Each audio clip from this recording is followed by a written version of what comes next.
attitude is really an inspiration. You know, I know oftentimes I think you start feeling kind of down about your life and things aren't going quite the way you wanted it to go, and you feel sorry for yourself, and then you see an individual like that, Dr. Darvish, the wonderful things they're doing, the great attitude they have. It's an inspiration to each one of us. So they are sort of the role models for us to how we should live our lives.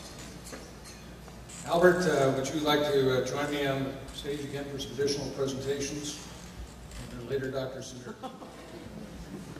It reminds me of a joke. They are so compassionate I cannot match up with them. It reminds me of the joke of an internist and a surgeon who went out hunting. They saw some ducks flying, and the internist was, shall I shoot? Is this a duck? Is this what? And he missed it. The surgeon shut it down and asked the pathologist to tell him if it's a duck or not.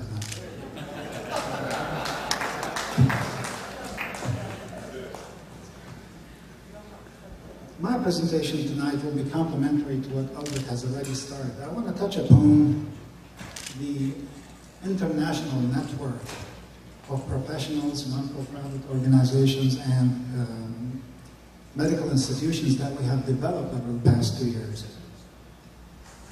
That kind of collaboration was so fruitful that we were able to help so many patients and change their life. The more of this we do, the more we believe that it is truly a small world after all. Before I get into my presentation, I would like to quote Edmund Burke, who once said, "The only thing necessary for the triumph of evil is for good men to do nothing." And with that in mind, the Assyrian Medical Society embarked on a journey some 2 years ago. The little we knew, that journey will take us into 11 different countries around the world, starting from Iraq all the way to the United States of America. Countries like Iraq, Jordan, Syria, Qatar, Iran, Russia, Malaysia, France, and the United States. We had only one objective in mind, is that we wanted to help those members of our community who've been less fortunate than us. It all started here in Southern California, when I became a medical director for the Assyrian Aid Society of America. Long and behold, we were challenged with baby Kyrillos, a 1-year-old child who was born with tetralogy of Fallot that needed surgical intervention. For lack of experience, I didn't know what to do. I turned around to the university at which I teach surgery, Loma Linda University. And I was asked to contact Mr. Jerry Daly, who's in charge of the Global Health Institute at Loma Linda. Mr. Daly approved the treatment of baby Kyrillos at Loma Linda University free of charge on charity basis. That proved to be the simplest thing though, because we soon run into this brick wall of logistics that we have to bypass to be able to bring the child to the United States.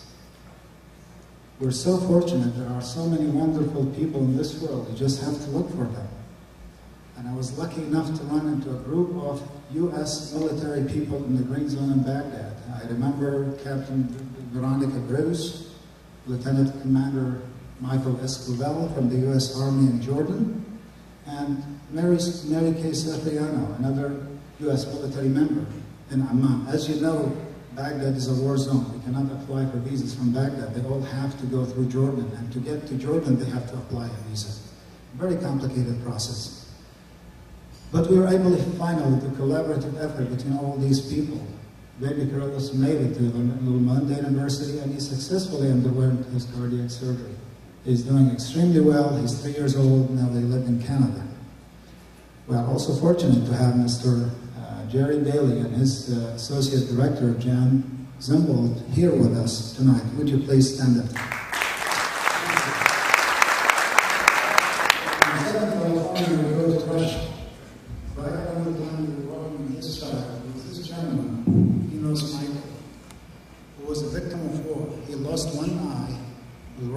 He could not see no more, and the left one was threatened to be lost as well. He was taken to Jordan, to Syria. They could not help him out. And with the personal efforts of Yuki Khanimia, all along with our volunteers there, and with the help of the Assyrian community in Russia, as well as the generous donation of the Assyrian Aid Society of America, his treatment to Russia was sponsored and fully paid. I remember it cost us around $9,000. The guy has a very stable vision right now, and his sight was saved. Then we go to Malaysia and Qatar. George Sargon was 41 years old, who had tetralogy fellow like the first child. He was repaired in London in 1975, but now he's 41 years old and he outgrew all his repairs. He was in congestive heart failure, pretty much spent a year in the house, could not leave the room. We were pressured so much to help him. And again, being a rookie, not knowing what to do, I went again to Jerry Daly. Help me out. And he hooks me actually with Mr. Ted Moore, a wonderful gentleman. In the lowest picture you see him, he's the man in charge of the Penang Adventist Hospital in Penang, Malaysia. He says, no sweat, bring him in. And you can see Jerry Daly in the second picture. I've never been to Afghanistan, but it sounds like this is how their parks look like. Tanks and whatever. So we take George Sargon and we put him on the flight from Baghdad to Jordan, from Jordan to Qatar, and Qatar was supposed to get to Malaysia. Next day I'm so happy and elated talking to Malaysia, did George make it? He said, you never made it. And what do you do when you lose a patient in a different country? I can tell you what I did. I spent 8 hours on the phone until I found him in one of the hospitals in Qatar, the Hamad Hospital. He will spend the next 3 months trying to optimize him so that we can fly him to Malaysia, and that could never be achieved. Finally, Qatar agreed to operate on him on charity basis. And Dr. Abdulaziz Khulayfi did the surgery, 13 hours and a half surgery. Unfortunately, he did not survive. And his will stated that he wanted to be buried with his mom in Baghdad. You could imagine what it takes to transport a body across 3 countries. That was the time I said to myself, do I really want to do this? But then I thought to myself, it's not a failure if you fall. It's the ultimate failure if you stay where you fell. You just have to get up and keep going. And that's what we did. Back again to Southern California, we have been most fortunate to have this sort of relationship between Albert David and the Schroeders to where they could sponsor many cases for us. In 1 year, they have already taken care of 5 patients for us. I bow my head to you. Thank you very much, Schroeders Hospital.